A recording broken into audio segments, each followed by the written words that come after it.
আসসালামু আলাইকুম রহমতুল্লাহি ওবরকাতুহ।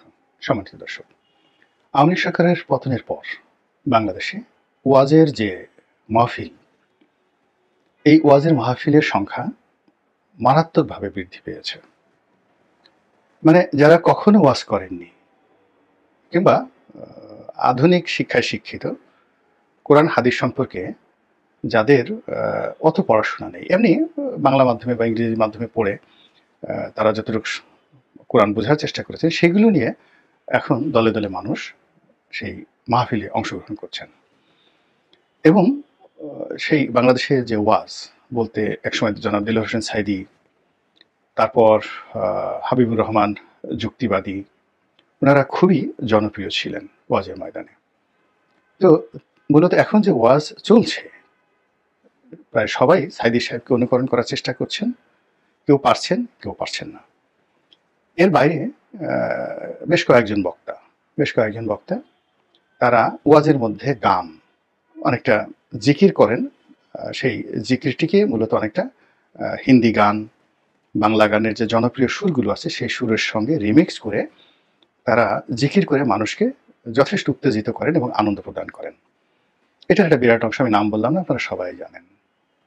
তো কিছু মানুষ কেবলই মাত্র সেই জিকির শোনার জন্য হাজার হাজার মানুষ এই ধরনের মাহফিলে চলে আসে।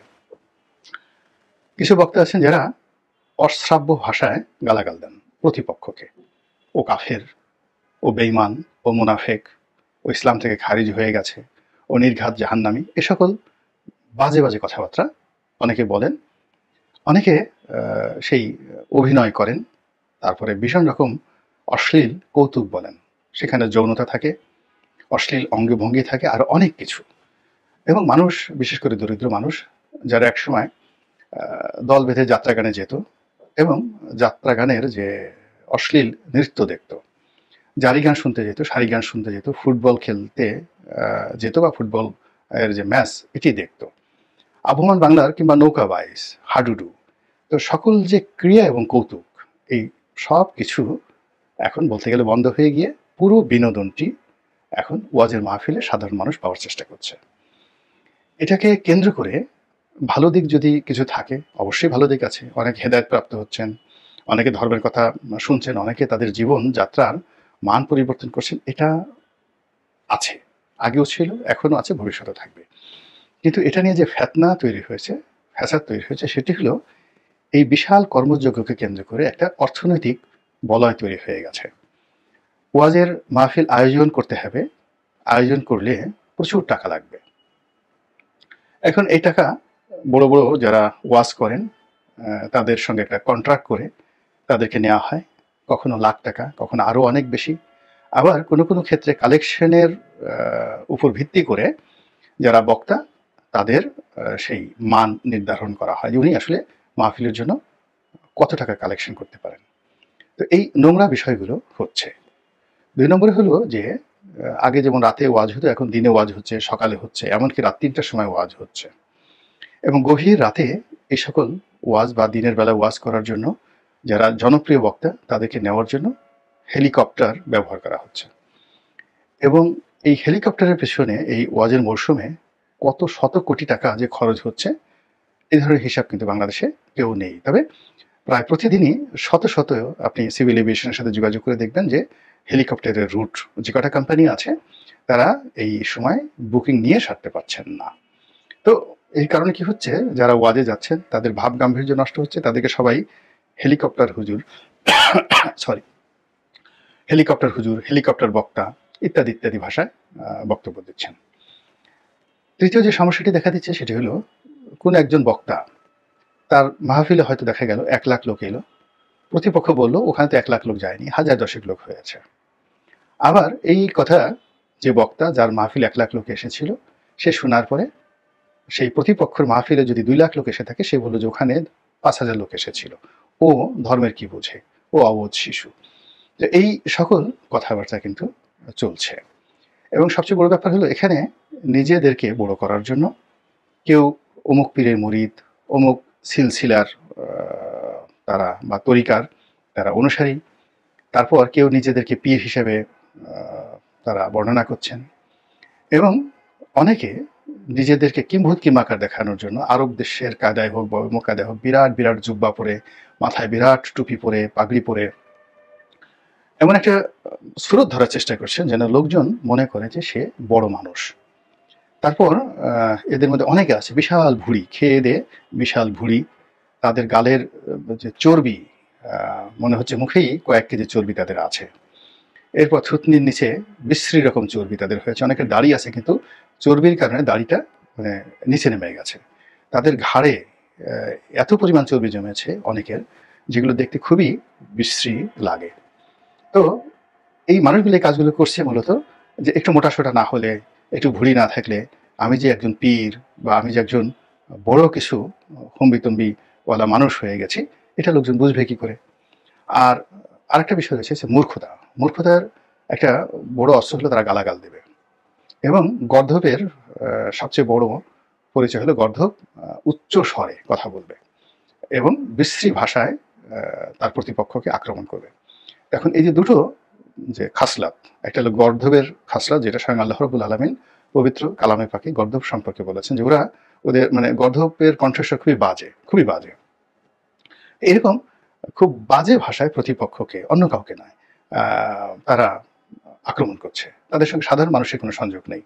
সাধারণ মানুষকে তারা অনেকটা ভেড়ার মতো মনে করছে। যেমন তারা বলছে আচ্ছা বলেন তো এটা ঠিক কিনা, তো সবাই ঠিক ঠিক বলছে। এখন একটা মানুষ যখন খুব নিম্ন পর্যায়ে পৌঁছে, মানবিক গুণাবলীর একেবারে নিম্ন পর্যায়ে যখন পৌঁছে, তখনই কেবলমাত্র মাথা ঝুলানো, ঠিক ঠিক বলা, এটা হলো সেই মানুষরূপী নিম্ন বুদ্ধির মানুষগুলো করে থাকে।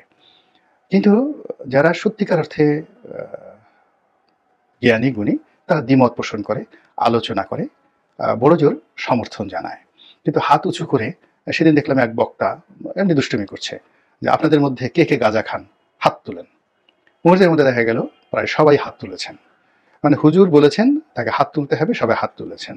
তখন সে হেসে বলল যে হাই আল্লাহ, এত গাঁজাখোর এখানে আছে, আগে তো জানিনি। আবার সবাই হাত নামিয়ে হাসা শুরু করলো।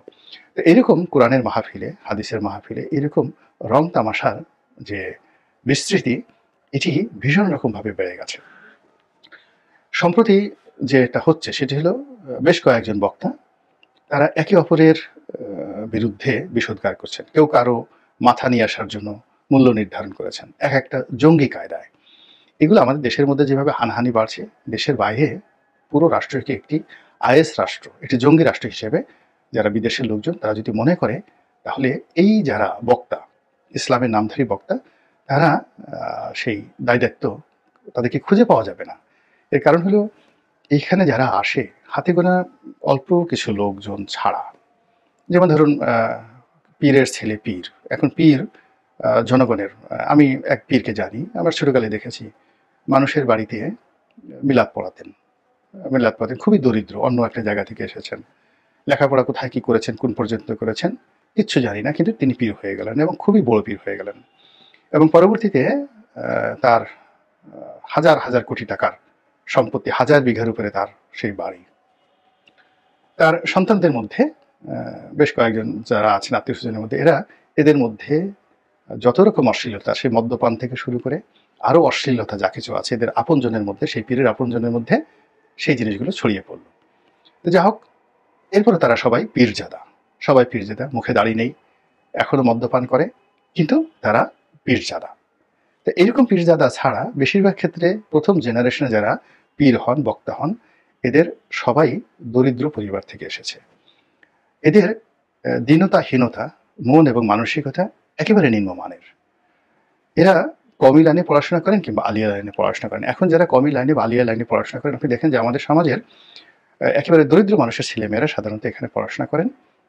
এবং অনেক ক্ষেত্রে নিম্ন মধ্যবিত্ত পরিবার বা মধ্যবিত্ত পরিবারের সন্তানেরা এখানে পড়াশোনা করেন। তো সেক্ষেত্রে তাদেরকে সেই সমস্ত সন্তানদেরকে দেওয়া হয় যারা খুব দুষ্ট, নর্মাল লাইনে পড়াশোনা করেন না। আরেকটা শ্রেণী আছেন যারা সত্যিকার অর্থে দিনের খেদমতদার এবং মন মননে তারা ভালো মানুষ, অভিজাত। চৌধুরী পরিবারের সন্তান আছেন, খুব বিখ্যাত পীর পরিবারের সন্তান আছেন, তারা তাদের সন্তানকে উত্তরাধিকারী রূপে গ্রহণ করেন। এদের সংখ্যা খুব অল্প এবং তারা এই সমস্ত ঝুঁকি ঝামেলার মধ্যে ওয়াশ করে টাকা উপার্জন করার মধ্যে নেই, একেবারেই নেই।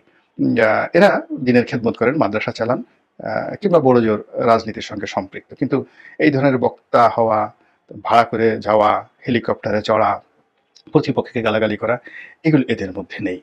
তো এই জিনিসগুলো যারা করছে তারা তাদের হীনতা দ্বারা, দীনতা দ্বারা পুরো সেক্টরটিকে এখন একে অপরের জন্য ভয়াবহ করে তুলেছে। এবং অতি সম্প্রতি আমি একটা ভিডিও করেছিলাম যে জামাতের একজন তরুণ বক্তা ডক্টর মিজানুর রহমান আজাহারি, তো তিনি ভাষণ দিচ্ছেন, বক্তব্য দিচ্ছেন, এবং তার সেই বক্তব্য নিয়ে তার যারা প্রতিপক্ষ রয়েছেন, তারা প্রতিপক্ষ কিন্তু সাধারণ জনতা নয়, ইভেন বিএনপির কিছু লোক সমালোচনা করেছেন, এটা তার জন্য ইফেক্টিভ নয়। কিন্তু তিনি যাদের জন্য হুমকি, অর্থাৎ তিনি যখন কোথাও যাচ্ছে সেখানে 10 লাখ লোক হয়ে যাচ্ছে, ফলে 1 লাখি হুজুর যারা, 1 লাখি বক্তা যারা, 1 লাখি পীর যারা, লাখি পীর যারা, তাদের বাজার নষ্ট হয়ে যাচ্ছে।